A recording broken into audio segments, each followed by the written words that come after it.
ਤੁਹਾਡੇ ਵਿਰੋਧੀ ਕਹਿੰਦੇ ਕਿ ਕੁਝ ਕੁ ਤਾਂ ਕਾਂਗਰਸ ਛੱਡ ਕੇ ਬਾਕੀ ਰਹਿੰਦੇ ਖੁੰਦੇ ਵਿਜੀਲੈਂਸ ਨੇ ਚੱਕ ਲੈਣੇ ਆ, ਤੁਹਾਡੇ ਪੱਲੇ ਬਚਣਾ ਕੀ ਹੈ? ਤੁਸੀਂ ਦੇਖੋ ਨਾ, ਕੈਪਟਨ ਅਮਰਿੰਦਰ ਸਿੰਘ ਜਦੋਂ ਹੁੰਦੇ ਸੀ, ਢਿੱਡ 'ਚ ਤੁਹਾਡੇ ਕੀ ਹੈ ਮੇਰੇ ਕੀ ਹੈ ਕਿਸੇ ਨੇ ਨਹੀਂ ਦੇਖਿਆ। ਜਿਨ੍ਹਾਂ ਨੇ ਜਾਣਾ ਸੀ, ਮੈਂ ਤਾਂ ਕਹਿੰਦਾ ਚੰਗੇ ਗਲੇ ਹੋਰ ਜਾ ਸਕਦੇ ਨੇ 24 ਤੋਂ ਪਹਿਲਾਂ। ਕੋਈ ਫਰਕ ਨਹੀਂ। ਜਿਹੜੇ ਸਾਨੂੰ ਛੱਡ ਕੇ ਗਏ ਆ 7-8, ਇਹਨਾਂ ਦੇ ਮੂੰਹ ਤੋਂ ਮੱਖੀ ਨਹੀਂ ਉੱਡਦੀ ਹੈ। ਟੈਂਪੂ ਤੇ ਕੈਪਟਨ ਅਮਰਿੰਦਰ ਸਿੰਘ ਵਿਚਾਰੇ ਐ ਕਰਕੇ ਬੈਠੇ, ਮਿਹਨਤ ਕਰ ਰਹੇ ਨੇ ਪਾਰਟੀ ਵਾਸਤੇ, ਉਹ ਤਾਂ ਆਪਣੀ ਵਾਸਤੇ। ਸਾਡੇ ਵਾਸਤੇ ਤਾਂ ਕੀਤੀ ਨਹੀਂ। ਤੁਹਾਨੂੰ ਕੀ ਲੱਗਦਾ ਹੈਗਾ, ਕਿਉਂਕਿ ਲੀਡਰ ਤੁਹਾਡੇ ਸਾਰੇ ਹੀ ਫਸ ਰਹੇ ਨੇ, ਵੱਡੇ ਲੀਡਰ ਚੰਨੀ ਸਾਹਿਬ ਹੁਣ ਕਹਿੰਦੇ ਕਿ ਇਹ ਸਾਰਾ ਕੁਝ ਝੂਠ ਹੈ। ਮੁੱਖ ਮੰਤਰੀ ਸਾਹਿਬ ਦੀ ਕੁਰਸੀ ਤੇ ਬਹਿ ਕੇ ਇਹੋ ਜੀ ਗੱਲ ਕਹਿਣੀ, ਇਹ ਕੋਈ ਬਹੁਤੀ ਚੰਗੀ ਗੱਲ ਨਹੀਂ। ਕੱਲ ਨੂੰ ਕੋਈ ਵੀ ਉੱਠ ਕੇ ਕਹਿ ਦੂਗਾ ਮਾਨ ਸਾਹਿਬ ਐਂ ਕਰਦੇ, ਕਿ ਉਹ ਬੰਦਾ ਕਹੇ ਮੈਂ ਆਹ ਨੌਕਰੀ ਅਪਲਾਈ ਕੀਤੀ ਸੀ, ਮੈਂ ਆਹ ਮੇਰੀ ਇੰਟਰਵਿਊ ਸੀ, ਆਹ ਬੰਦੇ ਨੇ ਇੰਟਰਵਿਊ ਲੈਣੀ ਸੀ, ਆਹ ਬੰਦਾ ਫਲਾਨਾ ਸੀ, ਫਿਰ ਤਾਂ ਗੱਲ ਹੈ। ਐਵੇਂ ਹਵਾ 'ਚ ਘੋੜਾ ਦੱਬਤਾ। ਮੁੱਖ ਮੰਤਰੀ ਸਾਹਿਬ ਕਹਿੰਦੇ ਕਿ ਚੰਨੀ ਸਾਹਿਬ ਆਪਣੇ ਭਤੀਜੇ ਭਾਂਜਿਆਂ ਨਾਲ ਸਲਾਹ ਕਰ ਲੈਣ, ਬੰਦੇ ਨੂੰ ਮੈਂ ਮੂਹਰੇ ਲਿਆਉਂਗਾ, ਫਿਰ ਖਿਡਾਰੀ ਨੂੰ ਫੇਰ ਨਾ ਕਹਿਣਾ। ਐਸੀ ਤਾਂ ਨੌਕਰੀ ਕੋਈ ਨਿਕਲੀ ਨਹੀਂ ਜਿਹਦੇ ਵਾਸਤੇ 2 ਕਰੋੜ ਰੁਪਇਆ ਦੇਣਾ ਪੈ ਜੇ। ਕਿਹੜੀ ਨੌਕਰੀ ਸੀ ਉਹ? 19 ਪਾਰਟੀਆਂ ਨੇ ਕਿਹਾ ਕਿ ਅਸੀਂ ਬਿਲਕੁਲ ਇਹਦੇ ਜਿਹੜਾ ਇਨੋਗ੍ਰੇਸ਼ਨ ਹੋਏਗਾ ਉਹਦੇ ਤੇ ਅਸੀਂ ਨਹੀਂ ਜਾਵਾਂਗੇ। ਅਕਾਲੀ ਦਲ ਤਾਂ ਪਾਰਟੀ ਨਹੀਂ ਹੈ ਯਾਰ ਕੋਈ, ਅਕਾਲੀ ਦਲ ਤਾਂ ਬੀਜੇਪੀ ਹੈ।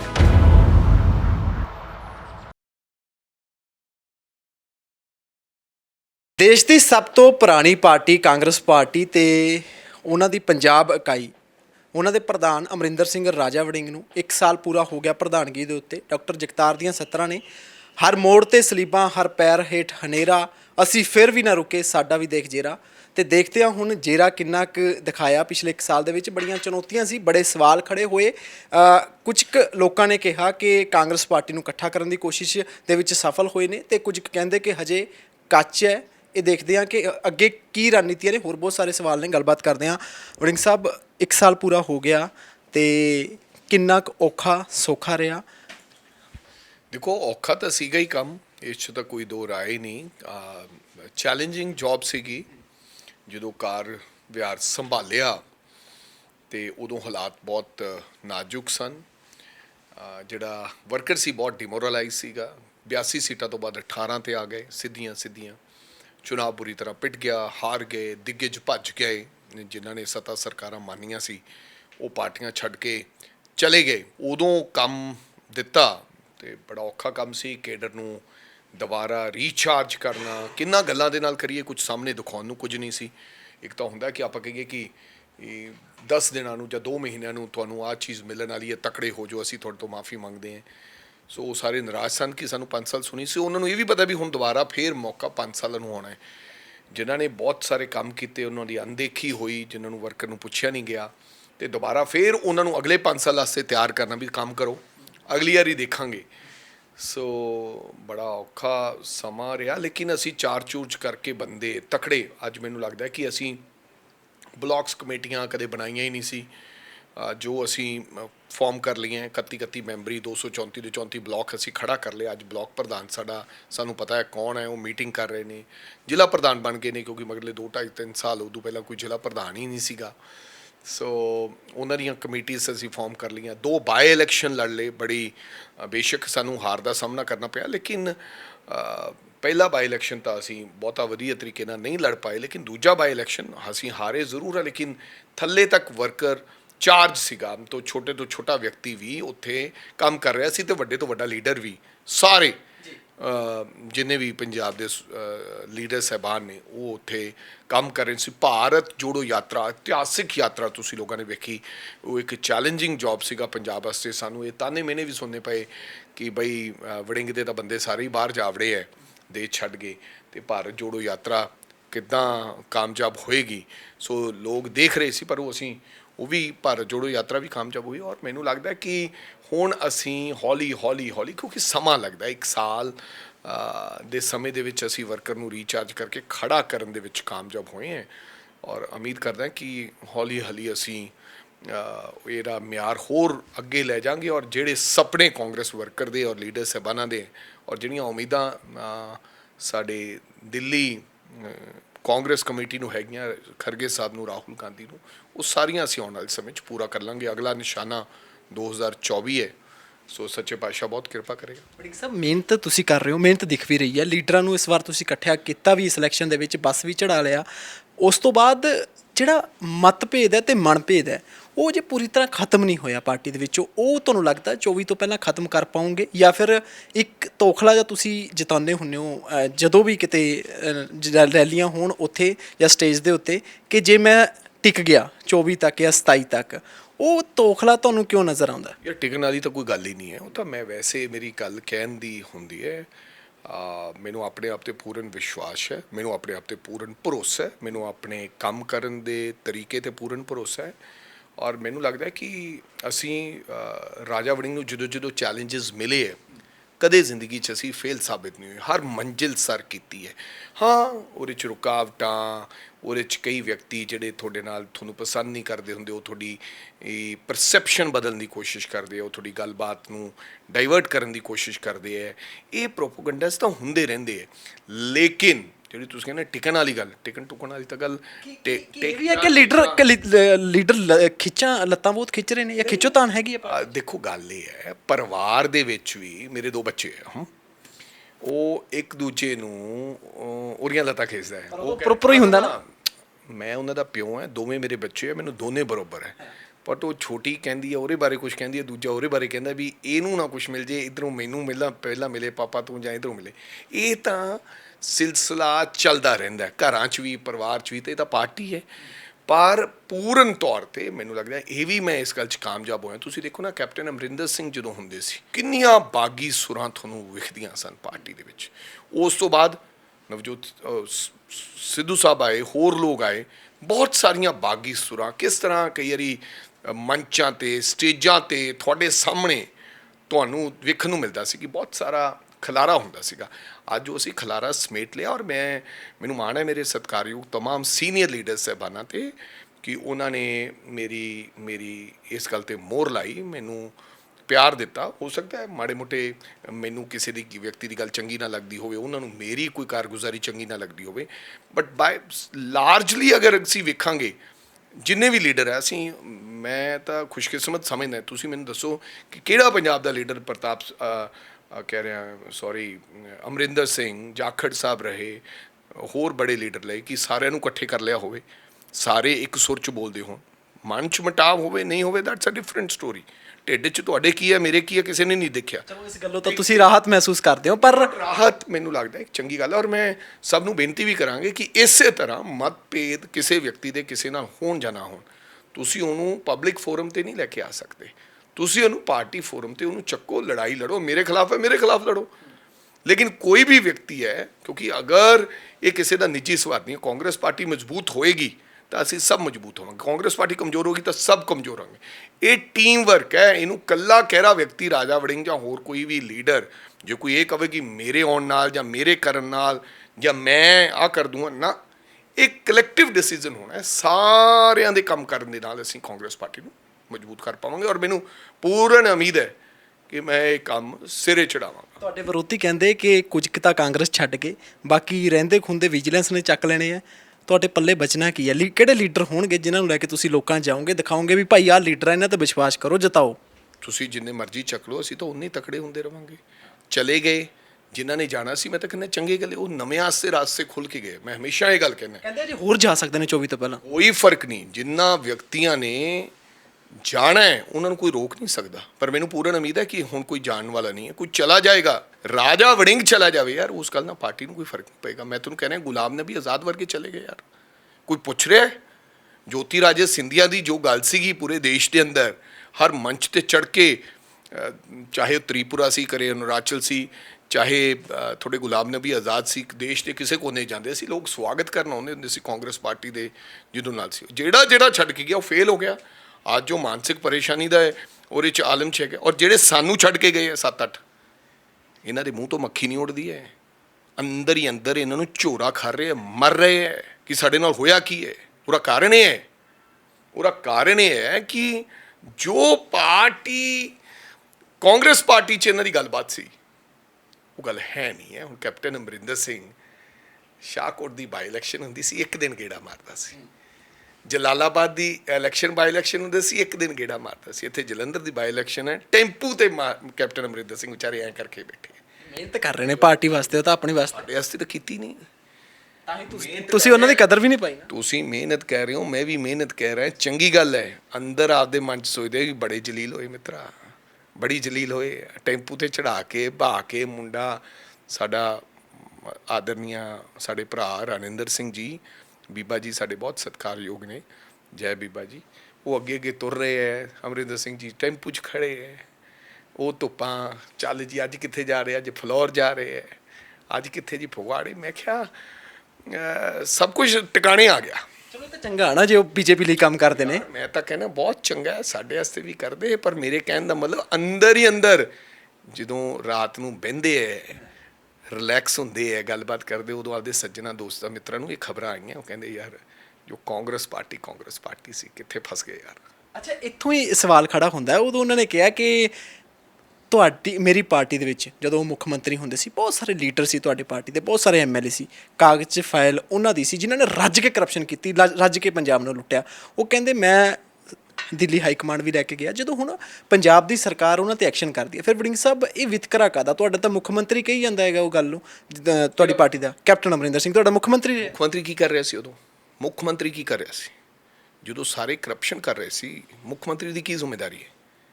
ਮੁੱਖ ਮੰਤਰੀ ਦੀ ਕੀ ਜ਼ਿੰਮੇਵਾਰੀ ਹੈ ਜੇ ਕੋਈ ਕਰਪਸ਼ਨ ਕਰ ਰਿਹਾ ਹੈ? ਕਿਉਂ ਨਹੀਂ ਕੀਤੀ ਕਾਰਵਾਈ? ਕੋਈ ਗੜਬੜ ਹੋਣੀ ਹੈ, ਗੜਬੜ ਹੋਣੀ ਹੈ। ਕੋਈ ਸਾਥੀ ਸੰਗੀ ਆਪਦੇ ਨੇੜਲੇ ਇੱਧਰਲੇ ਪਾਕਿਸਤਾਨ ਵਾਲੇ। ਮੇਰੇ ਕਹਿਣ ਦਾ ਮਤਲਬ ਕਿਉਂ ਨਹੀਂ ਕੀਤੀ ਕਾਰਵਾਈ? ਜੇ ਮੁੱਖ ਮੰਤਰੀ ਨੂੰ ਪਤਾ ਸੀ, ਇਹ ਤਾਂ ਹੋਰ ਵੱਡੀ ਇੱਕ ਗਲਤੀ ਹੈ। ਹੁਣ ਯਾਰ ਤੁਹਾਨੂੰ ਅੱਜ ਪਤਾ ਹੈ ਕਿ ਰਾਜਾ ਵੜਿੰਗ ਕੁਝ ਗਲਤ ਕਰ ਰਿਹਾ, ਤੁਸੀਂ ਮੀਡੀਆ ਤੇ ਨਹੀਂ ਦਿਖਾ ਰਹੇ। ਤੁਸੀਂ ਫਿਰ ਕਹਿ ਰਹੇ ਹੋ ਕਿ ਉਦੋਂ ਤੁਹਾਨੂੰ ਪਤਾ ਹੈ, ਤੁਸੀਂ ਉਸ ਪੋਸਟ 'ਤੇ ਬੈਠੇ ਹੋ, ਇਸ ਦੇ ਬਾਵਜੂਦ ਤੁਸੀਂ ਕਾਰਵਾਈ ਨਹੀਂ ਗਈ। ਤੁਹਾਡੇ ਖਿਲਾਫ ਕਾਰਵਾਈ ਹੋਣੀ ਚਾਹੀਦੀ ਹੈ। ਹੁਣ ਤੁਸੀਂ ਜ਼ਰੂਰ ਡਾਕੂਮੈਂਟ ਬਣਾ ਕੇ ਦਿੱਤਾ, ਉਹ ਵੀ ਉਦੋਂ ਦਿੱਤਾ ਜਦੋਂ ਤੁਸੀਂ ਲੈਣ ਵਾਲੇ ਸੀ। ਤੁਸੀਂ ਅੱਗੇ ਸਾਰੇ ਫਸਾ ਲਓ, ਉਹ ਸੱਚੇ ਝੂਠੇ, ਇੱਦਾਂ ਗੱਲ ਨਹੀਂ ਬਣਦੀ। ਉਹ ਮੈਨੂੰ ਲੱਗਦਾ ਕਿ ਕੈਪਟਨ ਅਮਰਿੰਦਰ ਸਿੰਘ ਜੀ ਨੇ ਉਹ ਜਿਹੜੀ ਗੱਲ ਵੀ ਕਹੀ, ਉਹ ਵੀ ਮਿਆਰ ਤੋਂ ਗਿਰ ਕੇ ਕਹੀ। ਕੋਈ ਗੱਲ ਬਣਦੀ ਨਹੀਂ ਸੀ। ਇਹ ਨਹੀਂ ਕਿ ਹੁਣ ਜੇ ਮੇਰੀ ਕੁਰਸੀ ਜਾਂਦੀ ਹੈ ਤਾਂ ਹੁਣ ਕਹਿ ਦਿਓ ਵੀ ਸਾਰਿਆਂ ਨੂੰ ਰੋੜ ਦਿਓ। ਉਹਨਾਂ ਦੇ ਦੋਸਤ ਸਨ, ਉਹਨਾਂ ਦੇ ਉਹ ਮਿੱਤਰ ਸਨ, ਉਹੀ ਲੋਕ ਸਨ ਜਿਨ੍ਹਾਂ ਨੇ ਉਹਨਾਂ ਨੂੰ ਕੁਰਸੀ 'ਤੇ ਬਿਠਾਉਣ ਦਾ ਕੰਮ ਕੀਤਾ। ਉਹੀ ਉਹ ਲੋਕ ਸਨ ਜਿਨ੍ਹਾਂ ਨੇ ਕਿਹਾ ਕਿ ਅਸੀਂ ਪਾਰਟੀ ਦੇ ਨਾਲ ਨਹੀਂ, ਅਸੀਂ ਅਮਰਿੰਦਰ ਸਿੰਘ ਤੇਰੇ ਨਾਲ ਹੈ, ਆ ਖੜੇ ਹਾਂ ਤੇਰੇ ਨਾਲ, ਡਟ ਕੇ ਖੜਾਂਗੇ, ਤੇਰੇ ਨਾਲ ਮਰਾਂਗੇ। ਅੱਜ ਉਹਨਾਂ ਦੀਆਂ ਹੀ ਤੁਸੀਂ ਫਾਈਲਾਂ ਬਣਾ ਕੇ ਤੁਸੀਂ ਕਹਿੰਦੇ ਹੋ ਕਿ ਇਹ ਕਰਪਟ ਸਨ। ਫਿਰ ਤੁਸੀਂ ਕਾਰਵਾਈ ਕਿਉਂ ਨਹੀਂ ਕੀਤੀ? ਤੁਸੀਂ ਕਲਪਰੇਟ ਹੋ। ਅੱਛਾ, ਹੁਣ ਵਾਲੇ ਮੁੱਖ ਮੰਤਰੀ ਸਾਹਿਬ ਨੇ ਵੀ ਕਹਿਤਾ ਕਿ ਚੰਨੀ ਸਾਹਿਬ ਦੇ ਭਾਂਜੇ ਤੋਂ 2 ਕਰੋੜ ਦੇ ਵਿੱਚ, ਇਹ ਤੁਹਾਨੂੰ ਲੱਗਦਾ ਕਿਉਂਕਿ ਪਿਛਲੇ ਦਿਨਾਂ ਵਿਜੀਲੈਂਸ ਨੇ ਫੜੇ ਵੀ ਨੇ ਉਹਨਾਂ ਦੇ ਘਰੋਂ, ਜਿਹੜਾ 8 ਕਰੋੜ ਰੁਪਏ ਦਾ ਉਹਨਾਂ ਦੇ ਘਰੋਂ ਫੜ ਹੋਇਆ ਹੈਗਾ। ਚੰਨੀ ਸਾਹਿਬ ਹੁਣ ਕਹਿੰਦੇ ਕਿ ਇਹ ਸਾਰਾ ਕੁਝ ਝੂਠ ਹੈ। ਤੁਹਾਨੂੰ ਕੀ ਲੱਗਦਾ ਹੈਗਾ? ਕਿਉਂਕਿ ਲੀਡਰ ਤੁਹਾਡੇ ਸਾਰੇ ਹੀ ਫਸ ਰਹੇ ਨੇ, ਵੱਡੇ ਲੀਡਰ ਜਿਹੜੇ। ਮੈਂ ਇਹ ਕਹਿੰਦਾ ਕਿ ਤੁਸੀਂ ਦੋਹਰੇ ਮਾਪਦੰਡ ਕਿਵੇਂ ਅਪਣਾ ਸਕਦੇ ਹੋ? ਕੇਜਰੀਵਾਲ ਸਾਹਿਬ ਨੇ ਬਿਆਨ ਦਿੱਤਾ, ਕੇਜਰੀਵਾਲ ਸਾਹਿਬ ਨੇ ਪ੍ਰੈਸ ਕਾਨਫਰੰਸ ਕੀਤੀ। ਇਨਫੈਕਟ ਜਦੋਂ CBI ਨੇ ਉਹਨਾਂ ਨੂੰ ਬੁਲਾਇਆ, ਉਹਨਾਂ ਨੇ ਕਿਹਾ ਕਿ ਮੇਰੇ ਉੱਪਰ ਇਲਜ਼ਾਮਤ ਲਗਾਏ ਜਾ ਰਹੇ ਹਨ, हमने पैसा लिया है। उन्होंने तो 200 करोड़ वाली गल सी कि 100 करोड़ की गल सी। जब कोई सबूत नहीं है, देखा नहीं है, कोई किसी ने कहा नहीं है, कंप्लेनेंट नहीं है, कोई कंप्लेनेंट नहीं है, कोई ऐसी कोई बात नहीं है, तो ये क्या मतलब बनता है? ऐसे तो कोई भी खड़ा होकर कह देगा कि मैंने केजरीवाल साहब को पैसे दिए। ये केजरीवाल साहब के बयान है। तुसी केजरीवाल साहब की प्रेस कॉन्फ्रेंस सुन लो। हुण ऑल ऑफ सडन 14 महीनों बाद ਮਾਨ ਸਾਹਿਬ ਨੂੰ ਇਹ ਗੱਲ ਯਾਦ ਆ ਗਈ ਕਿ 2 ਕਰੋੜ ਮੰਗੇ ਹੈ, 2 ਲੱਖ ਹੈ। ਕੌਣ ਹੈ ਉਹ ਬੰਦਾ? ਉਹਨੇ ਕੰਪਲੇਂਟ ਕਿਉਂ ਨਹੀਂ ਦਰਜ ਕੀਤੀ? ਯਾਰ ਤੁਸੀਂ ਚੰਨੀ ਸਾਹਿਬ ਦੇ ਮਗਰ 6-7 ਮਹੀਨਿਆਂ ਤੋਂ ਇਸ ਗੱਲ ਦਾ ਸਿਲਸਿਲਾ ਚਲਾ ਰਹੇ ਹੋ। ਉਹ ਖਿਡਾਰੀ ਕਿਉਂ ਨਹੀਂ ਕੰਪਲੇਂਟ ਕਰਦਾ? ਉਹਨਾਂ ਦੇ ਕਹਿਣ ਨਾਲ ਵੇਖੋ, ਮੁੱਖ ਮੰਤਰੀ ਸਾਹਿਬ ਬੜੇ ਸਤਿਕਾਰਯੋਗ ਹੈ, ਲੇਕਿਨ ਇਹ ਕੁਰਸੀ 'ਤੇ ਬਹਿ ਕੇ, ਮੁੱਖ ਮੰਤਰੀ ਸਾਹਿਬ ਦੀ ਕੁਰਸੀ 'ਤੇ ਬਹਿ ਕੇ ਇਹੋ ਜਿਹੀ ਗੱਲ ਕਹਿਣੀ, ਇਹ ਕੋਈ ਬਹੁਤੀ ਚੰਗੀ ਗੱਲ ਨਹੀਂ। ਕੱਲ੍ਹ ਨੂੰ ਕੋਈ ਵੀ ਉੱਠ ਕੇ ਕਹਿ ਦੂੰਗਾ ਮਾਨ ਸਾਹਿਬ ਐਂ ਕਰਦੇ। ਇੱਦਾਂ ਗੱਲ ਕੋਈ ਬਣਦੀ ਨਹੀਂ, ਨਾ ਹੀ ਇਹੋ ਜਿਹੀ ਗੱਲ 'ਤੇ ਕੋਈ ਯਕੀਨ ਕਰਦੇ ਆ। ਦੇਖੋ ਉਹ ਵਿਅਕਤੀ ਜਾ ਕੇ ਗੁਰਦੁਆਰਾ ਸਾਹਿਬ ਜਾ ਕੇ ਆਪਦੇ ਪਰਿਵਾਰ ਨੂੰ ਲੈ ਕੇ, ਆਪਦੇ ਪੁੱਤ ਨੂੰ ਲੈ ਕੇ ਕਹਿੰਦੇ ਲਿਆਓ ਅਗਰ ਕੋਈ ਐਸੀ ਗੱਲ ਹੈ ਤਾਂ। ਅੱਛਾ, ਮਾਨ ਸਾਹਿਬ ਨੇ ਤਾਂ ਇੱਥੋਂ ਤੱਕ 2 ਕਰੋੜ ਕਿਹੜੀ ਨੌਕਰੀ ਦਾ ਸੀਗਾ ਜਿਹੜਾ 2 ਕਰੋੜ ਦੇ ਰਿਹਾ ਸੀ ਬੰਦਾ? ਕਿਹੜੀ ਉਹ ਨੌਕਰੀ ਸੀ? ਕਿਹੜੇ ਵੇਲੇ ਉਹ ਕੱਢੀ ਸੀ? ਕਿਹੜੇ ਵੇਲੇ ਉਹ ਕਿਸੇ ਵਿਅਕਤੀ ਨੇ ਅਪਲਾਈ ਕੀਤੀ ਸੀ? ਜਾਂ ਤਾਂ ਤੱਥ ਦੀ ਗੱਲ ਕਰਨ ਕਿ ਉਹ ਬੰਦਾ ਕਹੇ ਮੈਂ ਆਹ ਨੌਕਰੀ ਅਪਲਾਈ ਕੀਤੀ ਸੀ, ਮੈਂ ਆਹ ਮੇਰੀ ਇੰਟਰਵਿਊ ਸੀ, ਆਹ ਬੰਦੇ ਨੇ ਇੰਟਰਵਿਊ ਲੈਣੀ ਸੀ, ਆਹ ਬੰਦਾ ਫਲਾਨਾ ਸੀ, ਫਿਰ ਤਾਂ ਗੱਲ ਹੈ।